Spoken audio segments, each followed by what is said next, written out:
Hi everyone, the Black Friday weekend has come and passed, and like every self-respecting human being in the 21st century, I bought shit that I didn't really need, so let's talk about it.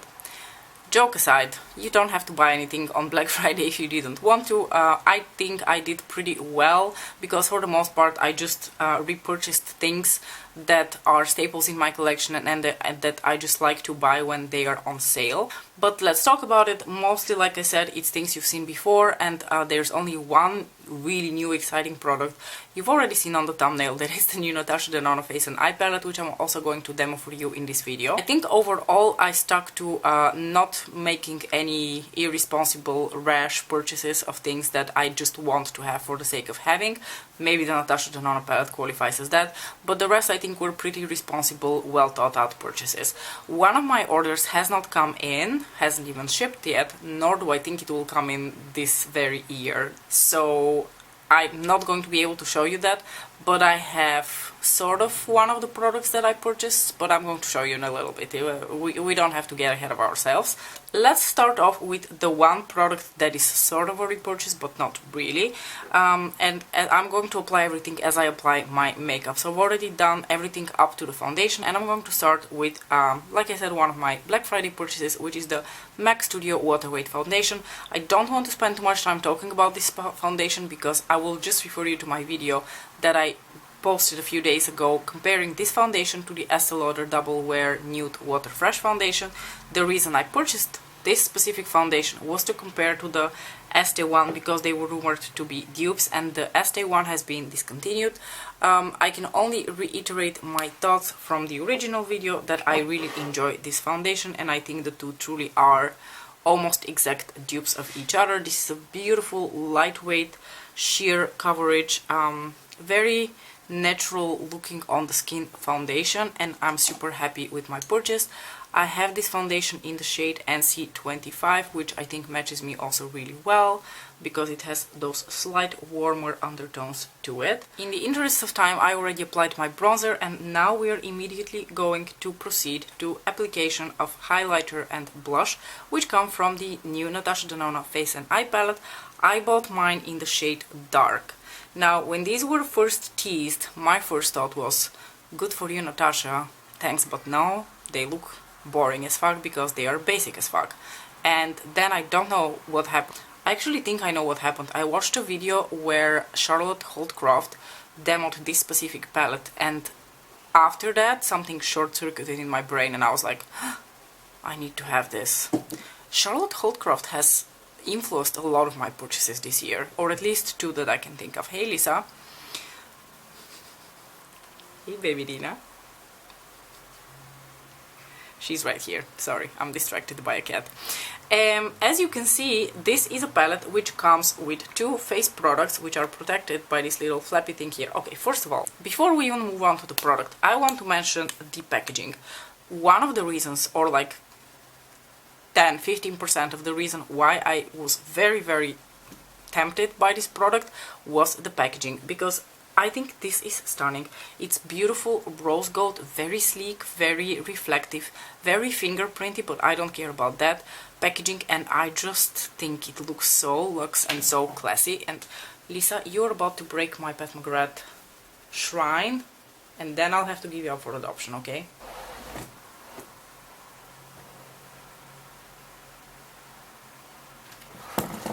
They're so naughty. They're so naughty. So now that I've rambled enough about the packaging, let's talk about the actual products. It comes with a blush, a highlighter, and 5 eyeshadows. And like I said, this is the dark version. So supposedly this is meant for people with a somewhat deeper skin tone, but to be honest, I think this palette, I've seen it used by people with a lighter skin tone, and it still looks really beautiful. And to me, the combination of colors here spoke to me a lot more than the combination of colors in the light palette. And I'm very happy that I wasn't attracted to the light palette, because someone on my previous video, or one of my previous videos, mentioned that they bought the light palette, and having the glam palette, which I also do have in my collection, they regretted their decision, because a lot of the eyeshadows in particular were very similar to the ones found in the glam palette.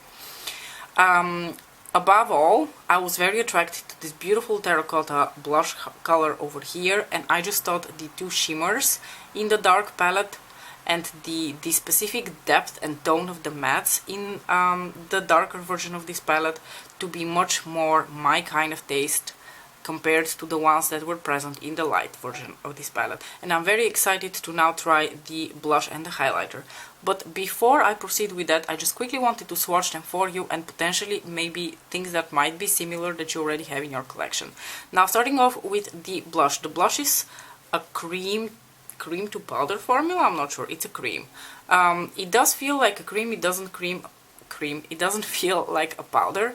And the highlighter, I swatched it yesterday, and I can confirm by swatching it today, this feels exactly like the formula on Golden Nectar from Pat McGrath Labs. So we're going to swatch them in a bit side by side.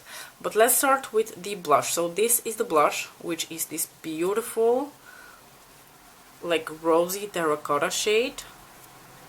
And this is the highlighter. I'm going to leave a little bit of space in because I wanted to swatch some of the potential dupes that I have in my collection.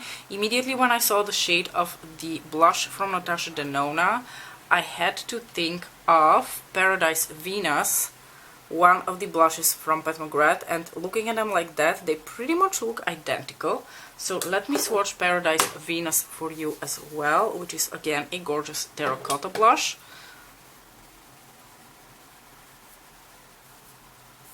There is a slight difference in tone. Paradise Venus seems almost a little bit more muted and a little bit more rosy compared to the one from Natasha Denona, which tends to be a bit more like a sienna kind of color.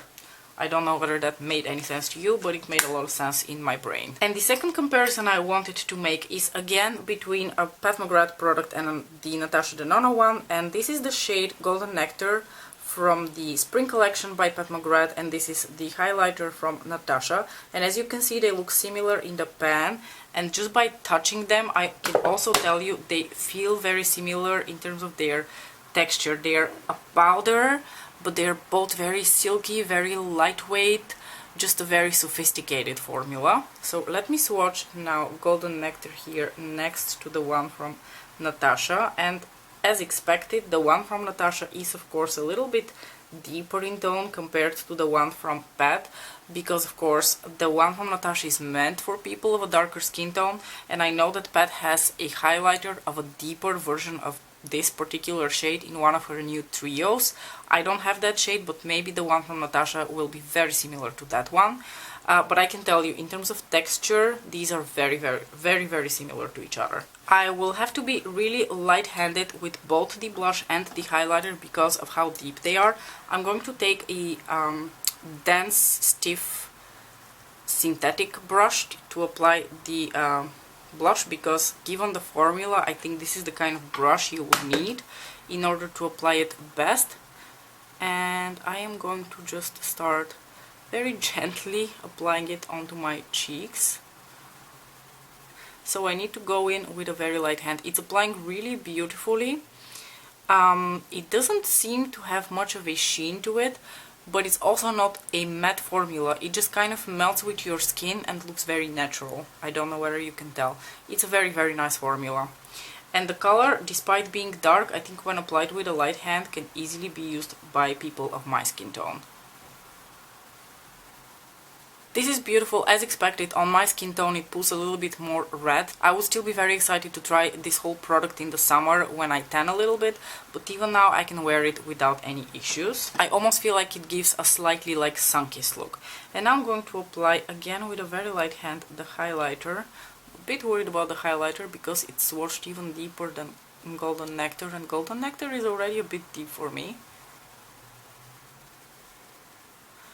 Not that it will be the first time that I wear highlighters that are not meant or really invisible on my skin tone, but okay.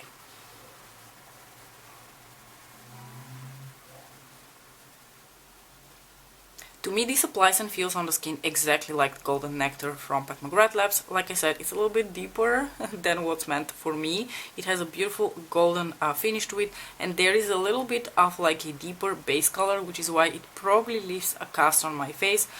But other than that, it's very pretty. I like the formula quite a bit because I already know the formula from Pat and I really have enjoyed this formula so much. Speaking of my Black Friday purchases, there is another repurchase for me, and that is the MAC Fix Plus. I bought mine in the coconut flavor, even though I can tell you from having the same one from last year that it doesn't really smell much like coconut, but Fix Plus is one of my staple products. I may not talk about Fix Plus much, but I use it in my daily routine. It's one of the products that I have repurchased and repurchased and repurchased a lot over the years. The way I use mine is I don't really spray it all over my face. I take my little Real Techniques sponge, I spray it onto the sponge itself, and then I don't really go all over my face anymore. I kind of go here on the cheek and highlight area in order to merge all the products that I applied there together. I just feel like it is that beautiful finishing touch that melts everything onto your skin and makes it look even more seamless and even more natural. Because of course powders are powders, they can look a little bit makeup-y on the skin, even though with the formulas that we're talking about there is not much danger of that happening. I'm sorry, that's Nicola in the background that you can hear crying. But a product like Fix Plus really fixed that problem immediately, which is why this is a staple for me and I will continue to repurchase it every Black Friday. And now let's watch the eyeshadow portion of this palette, and then I'm going to do a quick look with it. I'm going to start in this direction, so from the darker shimmer moving on to the two mattes.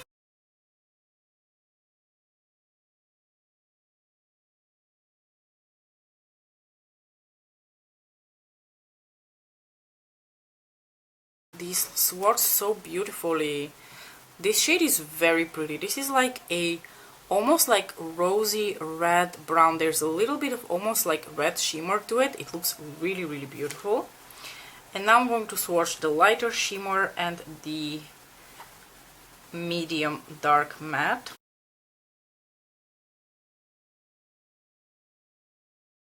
Oh, that is gorgeous. So the formula of this eyeshadow, the lighter shimmer shade, reminds me of a few formulas, no, not a few formulas, a few eyeshadows that were found in her gold palette. I have not had this formula again in the glam palette, excuse me, and in the bronze palette. This is one of those eyeshadows that will make your lids look like they're wet. There are two eyeshadows in the gold palette specifically which give this very same effect, and they also feel the same in terms of their texture. The three mattes swatched beautifully. They're beautiful undertones. Like I said, these are the undertones that I personally gravitate towards, and I think this also looks very, very promising. So overall, I think the eyeshadow portion of this palette is just far more interesting and dimensional compared to the one found in the light version. This is a brown eyeshadow palette, you guys, so don't expect a revolutionary look from me today. I'm going to do something super basic. I'm going to use this through my crease. I think I'm going to slightly deepen up with the medium brown, and I want to apply this shade on all over my lids because I'm just very, very curious. I'm going to save this one for another time. I was thinking while I was looking at this eyeshadow palette that all the eyeshadow palettes that I have from Natasha Denona are all the more monochromatic color stories. I have the gold, I have the glam, and I have the bronze palette, and I truly enjoy these eyeshadow palettes, and I have not been very tempted to buy any of her more colorful eyeshadow palettes. That's very interesting, and I think that really speaks to what I think is the strength of Natasha Denona, and that is making these more like monochromatic stories. I think she's really the queen of creating story around a specific sort of like shade or undertone and just bringing it together in such a way that it looks tempting even though it's basic. And I'm also not usually one to be attracted to palettes which have both eye and cheek products in them. I like the separation between the two, and I don't like having done everything in one palette. I don't think I've bought one of those in many, many years, if ever. But this one just looked so cohesive and so beautiful. Like everything from the packaging to the colors that were chosen to the way they are presented just looked so irresistible to me that I feel like Natasha did something right there. I think one of the reasons I was attracted more to this specific palette is that it offered a bit more the option for creating depth in your outer corner or winging a liner with one of the eyeshadows if you wished to do that. The other eyeshadow palette seemed like the deepest shade wasn't really quite deep in order to do that. I'm going to take a little pencil brush now and go into the mid-tone brown shade which says Crease. That's the name of the eyeshadow, it's literally called Crease. I just realized that just like with the Glam palette, she has named all the eyeshadows based on where they're supposed to be applied. And I'm going to apply this in my usual sort of like winged out shape here in the outer corner, just to create a little bit of depth but without too much drama. I'm literally going for like an hour to work. I've been a little bit sick and I've been taking it easy, so I worked from home today and I basically spent the whole day in bed yesterday, so I don't really need to look overly dramatic for a visit to the lab of an hour. Moving on is the next product that I purchased, which is sort of new because I've never tried this specific product, but it's kind of sort of a repurchase for me, and that is the NYX Glitter Primer. Now the NYX Glitter Primer is something that for me is supposed to substitute the Pixie Epoxy Glitter Glue from Firini Cosmetics. I don't know whether you can see, but there is like just a little bit of mine left here on this side of the tube, and it is pretty much getting to the point where I will be able to scoop out a little bit more, but then it will be finished. And I reconsidered purchasing myself a backup of just Pixie Epoxy, but then I realized that this is $10. Then there's $10 for shipping, then there is 21% on top of the $10 that I have paid for this, and this makes epoxy quite the investment at that point. And I know that there are similar comparable products available to me much more easily here in Europe, and I've heard so many people talk about this specific product from NYX, which I was able to purchase for €7 on sale for Black Friday. So I thought, you know what, maybe it's the time for me to be able to compare these products now that I still have a bit of this left. Purchase this one and just see whether I'm happy with it, and if not, then I will have to bite the bullet and still buy Pixie Epoxy. But if not, then I have something which is much more easily available to me. So let's do just that. I'm going to open this product, I'm going to squeeze out a little bit, and we will find out together what this looks like and how it performs. Okay, so it's quite thick, as you can see. I squeezed in quite a bit, actually. Of course, you will not need this much even for 2 of your eyelids, let alone 1. But I'm going to just take a tiny bit and I'm going to apply that how I would usually apply epoxy, which is slightly dabbing it here onto the moving portion of the lid and the inner corner. And now I'm going to take epoxy and do pretty much the same. As you can see, epoxy is a completely different consistency, it's transparent. It's still quite tacky because of course it's meant to be a glitter glue, but from what I can tell, even in terms of formulas, these are quite different because this is pretty much based on glycerin, whereas this one has something different in its primary ingredients. It was not glycerin off the top of my head. I'm going to apply the beautiful wet look type of eyeshadow over the glitter glue and all over my lid. This is so beautiful and so dimensional.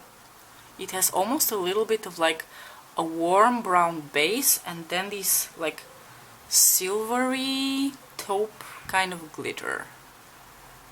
Super pretty, super interesting. And now let's apply a bit over top of the NYX glitter glue.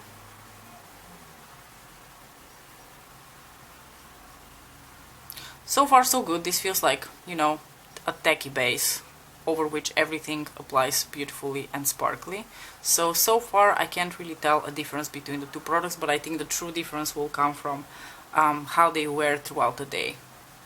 In my inner corner I'm actually going to take a little bit of the face highlighter just to see whether that would work to highlight here in my inner corners. This also gives a beautiful like glass kind of effect.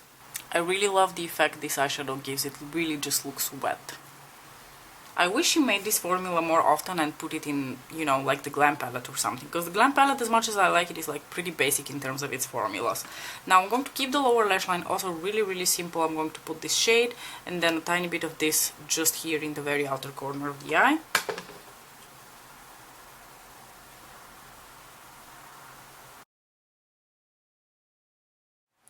Another staple and a repurchase for me would be the MAC Prep and Prime Lip Primer. I've been using this religiously for the past couple of years, and I cannot imagine applying my lipstick over anything else but this product. It kind of smoothens the lips, it serves as a base, it keeps my lipsticks longer and more comfortable, especially the more matte formulas. If you didn't know, by the way, it looks like this. It applies transparent, but it's sort of like a balm. It's not really, it's a balm, but it also has other qualities aside from being a balm. It's not just a lip balm.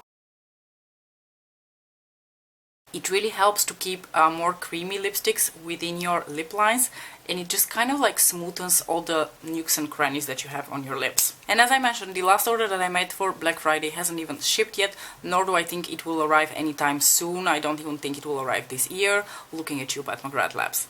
As you guys know, around a Cyber Monday, Mother always puts her lipsticks on a delightful sale of like more than 50% off.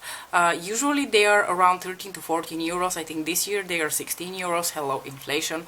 But anyway, I initially wasn't going to purchase anything because the only color that I really coveted was Flash 7 from her Divinyl lip line. The Divinyls are like her cream lipsticks, and if there's one thing you need to know about me is that I cherish a good cream lipstick above anything else, and the Divinyls are among the best, like shiny, beautifully pigmented, opaque, comfortable cream lipsticks out there. I have one color of that line because the other colors, or like the older colors that she released, the rest didn't really speak to me. I have the red shade, the shade I want to say Temptress, and then later on she released a couple of new additions, among which one of the Flash colors. The color is Flash 7, and I always thought that when the day comes and this goes on sale, I will purchase it. So I waited patiently, and one of the weeks in the past week, when it was like the Cyber Monday week, she finally put that color up for 16 euros. And what do you know, together with that I purchased myself a full size of the set of the shade Flash 3, which is the lipstick that I'm going to apply now, because it also comes in the beautiful opulence packaging from like a couple of years ago, and I've always thought that at some point I'm going to purchase myself a full size of Flash 3 because it's one of my favorite lipsticks. And together with that I finally purchased Gold Allure, which is one of her lip glosses, which I believe I ordered last year and then it never arrived and they refunded me for it. So it's a product that I've wanted to have for a really long time. It's a lip gloss with like golden sparkles in it. Anyway, let me apply lipstick because I look stupid just like this with the lip line. This color is just absolutely gorgeous and I have no regrets about purchasing a full size of it. I will probably just gift this one to someone who will enjoy the rest of it and just be able to try the color as well. I think this pretty much concludes... Oh no, wait, there's one more thing that I bought that is not makeup at all. I have here a little itty mini eau de perfume, the Miss Dior from Dior, that as you can see mine is almost finished. I was gifted this a couple of years ago by my husband and it's one of my favorite scents. I just think it's like the ultimate, you know, classy modern woman scent. So I went on the website. Unfortunately the eau de perfume was already sold out, but I was able to grab the eau de toilette. Let's be nerdy about it and let me tell you what the notes of this perfume are, just in case you've never tried it and you were curious. Oh, aren't you a cutie? They're sleeping right behind me and Mona just made the cutest little kitty sound. It was so adorable. Okay, so the top notes are Iris, Peony and Lily of the Valley. Lily of the Valley. I love Lily of the Valley ever since I was a kid.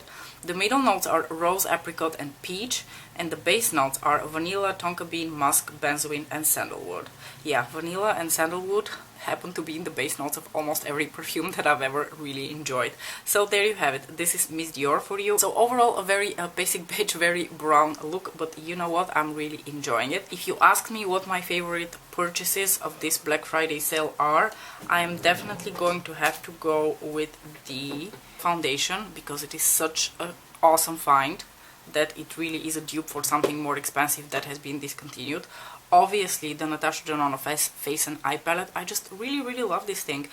You know what, it's very basic, but you know, there's basic and there is classy basic, and Natasha knows how to do classy basic because the colors are very well chosen, the formulas are sublime, they're just so sophisticated, everything just goes really well together. So yes, it's basic, but it's basic with an oomph.